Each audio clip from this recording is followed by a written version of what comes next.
আমি কি উত্তেজিত হয়েছে নাকি? এসব তো কি করতেছেন? হ্যাঁ, আমি বললাম খুশিতে একটা সেলুট দিলাম, এর মধ্যে উত্তেজিত হওয়ার কি দেখলেন?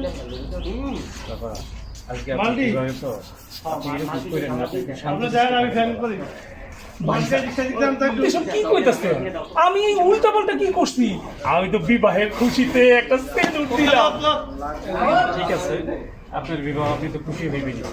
হয়েছে কি বেশি কথাবার্তা বললেন, কোনো কথাই বলুন না। আমি একটা বুদ্ধি পাকাইছি। পাত্রী বাড়ি গিয়া আমি একদম মুখে আঙ্গুল দিয়া করে বসে থাকুন, সবাই তো বাবা আমি বাবা। না না না, এসব কিছু করা লাগবে না, শুধু কম কথা বলবেন। কম কথা? আপনি কোনো চিন্তা করেন না, আমার বিবাহ না, আমি কম কথাই বলবো। জি বাবা, মাথাটা গরম করেন না, ঠিক আছে? মাথা গরম মানে আমি মাথা গরম কখন করলাম? হ্যাঁ,